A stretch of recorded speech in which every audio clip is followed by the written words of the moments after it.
Inherited conjugated हाइपरबिलिरुबिनीमिया, ये जो है कंजुगेटेड हाइपरबिलिरुबिनीमिया जो है रेयर ऑटोसोमल रिसेसिव कंडीशन से कॉज्ड होती है। इनमें जो है एसिम्प्टोमेटिक माइल्ड जॉन्डिस होता है। ज़्यादातर कंडीशंस में जो है बिलीरुबिन के ट्रांसफ़र और other organic anions from the hepatocyte into the bile is defective. Hepatocyte से बाइल में ट्रांसफ़र ऑफ बिलीरुबिन और अदर ऑर्गेनिक एनायंस डिफेक्टिव रहते हैं। और क्रोनिक माइल्ड कंजुगेटेड हाइपर बिलीरुबिनीमिया जो है डिटेक्ट होता है एडोलसेंस और अर्ली अडल्टहुड में। ये 2 साल तक की एज में भी आ सकता है। और रूटीन लीवर टेस्ट जो है नॉर्मल आते हैं। जॉन्डिस जो है एग्जर्बेट कर सकता है infection, pregnancy, oral contraceptive, alcohol consumption और सर्जरी के दौरान। कोई मॉर्बिडिटी नहीं होती, लाइफ एक्सपेक्टेंसी नॉर्मल होती है। इसकी जो 2 एग्जांपल हैं डुबिन जॉनसन सिंड्रोम और रोटर सिंड्रोम, अब हम उनको डिस्कस करेंगे। डुबिन जॉनसन सिंड्रोम भी जो है ऑटोजोमल रिसेसिव इनहेरिटेड डिफेक्ट है, जिसमें जो है डिजीज़ जो है एब्सेंट फंक्शन ऑफ MRP2 जो कि एनकोड करता है, एनकोडेड होता है जीन ABCC2 के कारण, जिसमें जो है adenosine triphosphate dependent canalicular transporter जो है वो इफेक्ट होता है। MRP2 का फंक्शन जो है एब्सेंट हो जाता है। More then 10 different pathogenic variants इसमें पाए जाते हैं, जिसमें जो है कंपाउंड हेट्रोजाइगस पैथोजेनिक वेरिएंट हो इन द CMOAT जीन भी इन्वॉल्व है। इसमें क्या होता है कि MRP2 की जो है लोकलाइजेशन या फिर उसकी एक्टिविटी जो है इम्पेयर हो जाती है।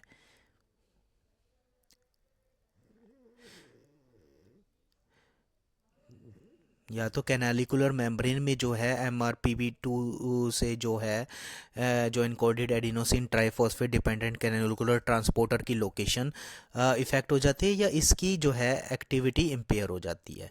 तो बाइल एसिड एक्सक्रीशन और सीरम बाइल एसिड लेवल जो है नॉर्मल होता है।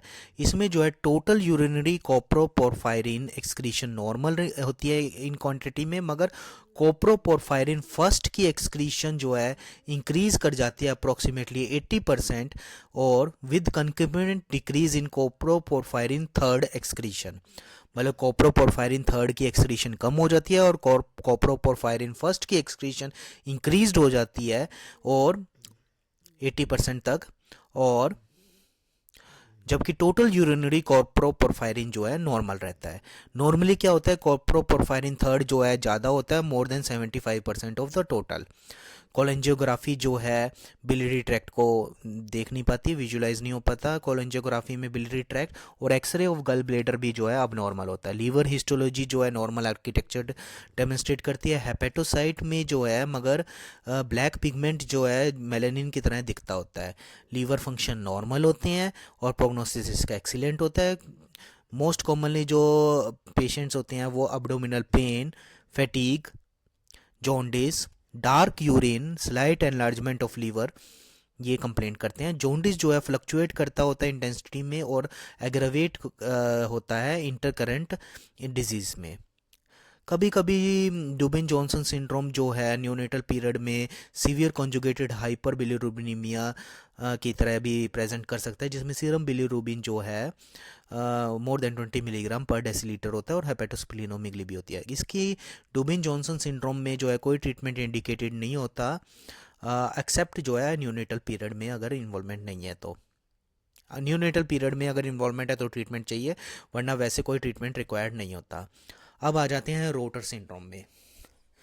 रोटर सिंड्रोम भी ऑटोजोमल रिसेसिव डिजीज़ है। इसमें जो है इनएक्टिवेटिंग पैथोजेनिक वेरिएंट्स इन SLCO1B1, SLCO1B3 जो कि बायलेलिक इनएक्टिवेटिंग पैथोजेनिक वेरिएंट्स हो जाते हैं, और जिसके कारण जो है फंक्शनल डेफिशिएंसी हो जाती है OATP1B1 और OATP1B प्रोटीन की, जिसके कारण जो है ये जो है सिग्निफिकेंट ड्रग टॉक्सिसिटी रिस्क को इंक्रीज कर देते हैं। और पेशेंट जो है डुबिन जॉनसन सिंड्रोम की तरह ही क्लिनिकल मैनिफेस्टेशंस होती हैं इनमें, जैसे asymptomatic mild fluctuating conjugated hyperbilirubinaemia with total serum bilirubin level जो है 2 से 5 मिलीग्राम पर डेसीलीटर के बीच में होता है। डुबिन जॉनसन सिंड्रोम से ये डिफरेंट कैसे हैं, क्योंकि इसमें जो है total urinary coproporphyrin excretion elevated होती है with relative increase in amount of coproporphyrin 1 isomer. इसमें जो है total urinary coproporphyrin excretion elevated होती है, जबकि डुबिन जॉनसन सिंड्रोम में टोटल कोप्रोपोरफायरिन एक्सक्रीशन नॉर्मल रहती है, और कोप्रोपोरफायरिन 1 जो है 80% हो जाता है, और कोप्रोपोरफायरिन 3 जो है कम हो जाता है उसकी एक्सक्रीशन। जबकि इसमें टोटल यूरिनरी कॉर्पोरोपोरफायरिन की एक्सक्रीशन भी इंक्रीज हो जाती है, एलिवेटेड हो जाता है, और कॉर्पोरोपोरफायरिन 1 की अमाउंट ज़्यादा हो जाती है एक्सक्रीशन में। लीवर बायोप्सी परफॉर्म कर सकते हैं, और इसमें कोई अबनॉर्मल पिगमेंटेशन नहीं होती, जैसे कि ड्यूबिन जॉनसन सिंड्रोम में जो है हेपेटोसाइट्स में ब्लैक पिगमेंट दिखता है मेलानिन लाइक, और गैलब्लेडर इसमें नॉर्मल दिखता है रोएंटिनोग्राफी में। और रोटर सिंड्रोम जो है बिनाइन है, इसके लिए कोई ट्रीटमेंट इंडिकेटेड नहीं होता। तो ये थे डुबिन जॉनसन सिंड्रोम और रोटर सिंड्रोम के बारे में।